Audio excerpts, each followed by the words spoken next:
In Washington, D.C., the city glows under the night sky, its streets quiet while the dome of the Capitol stands brightly lit like a watchtower of democracy.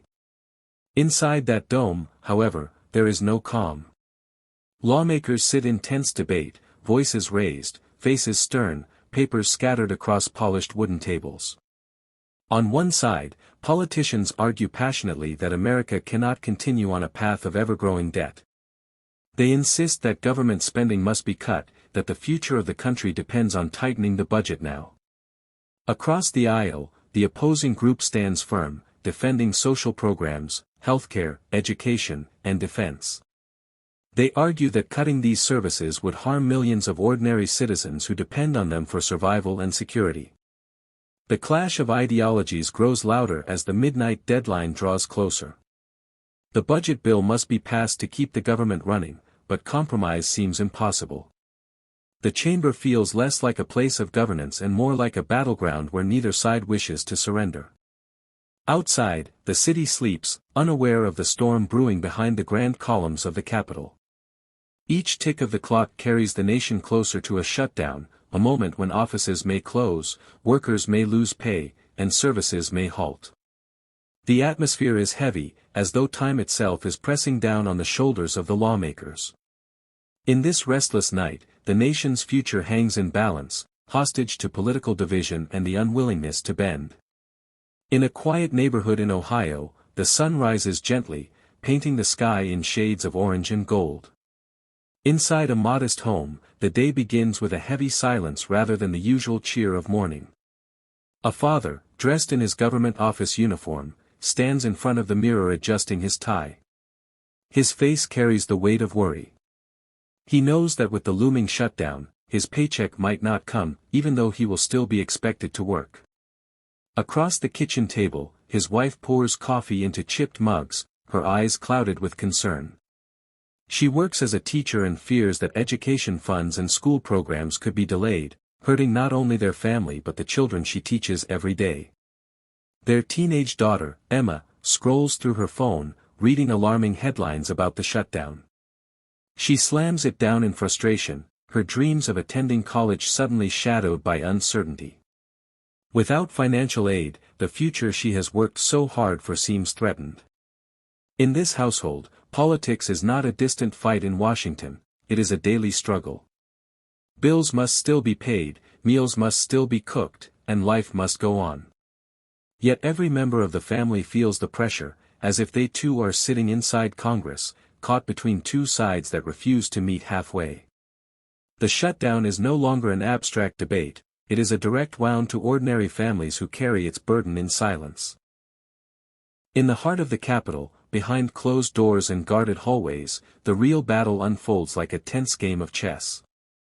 The atmosphere is thick with frustration, the air charged with the sound of voices clashing over the nation's future. Lawmakers gather around long tables, their suits crisp, their expressions hardened, each side firmly rooted in ideology. One group pounds the table, insisting that America must draw the line on debt.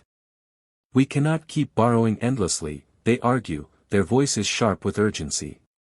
Across from them, opponents rise with equal determination, declaring that essential programs, healthcare, housing, education, are not luxuries to be sacrificed, but lifelines for millions of citizens.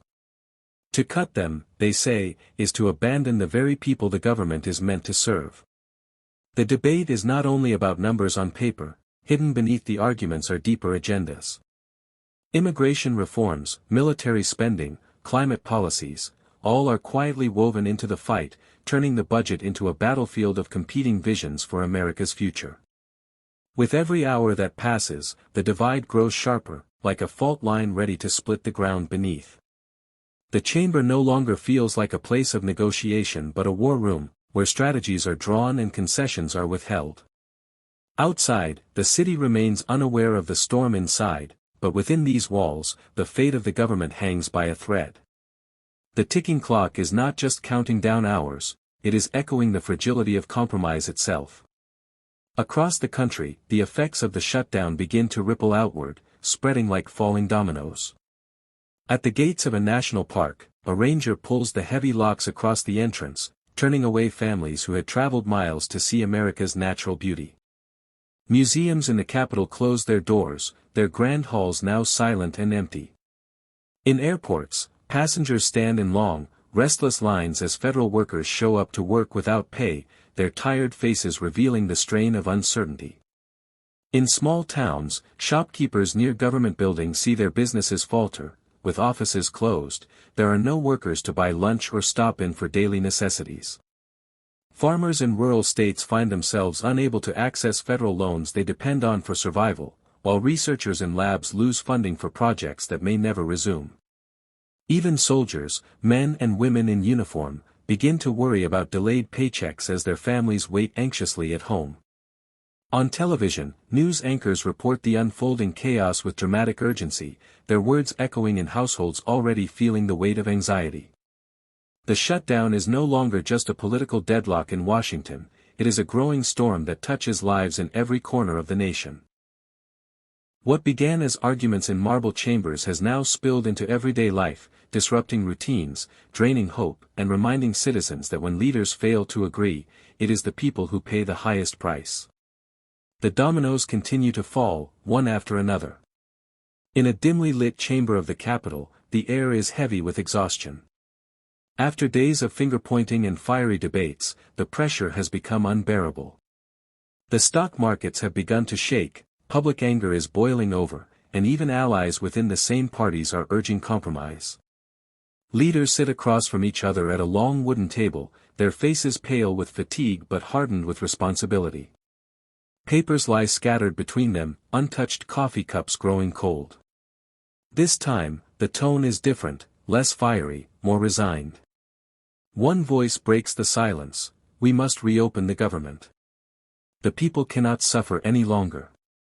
Another replies reluctantly, fine. We will fund the essentials, for now. Pens scratch signatures onto agreements that feel less like triumphs and more like temporary ceasefires. Outside, the Capitol dome glows once more, a symbol of a government back in motion. But beneath that glow lingers a shadow, the awareness that this peace is fragile. The cameras may capture smiling handshakes, yet the divisions remain etched deeply into the political landscape. As workers prepare to return to their jobs and families breathe a sigh of relief, the narrator's voice reminds us, the cycle has not ended. Deadlines will come again, battles will be fought again, and the threat of another shutdown will always loom. For the American people, hope is restored for now, but uncertainty still waits at the edge of tomorrow, ready to return with the ticking of the next clock.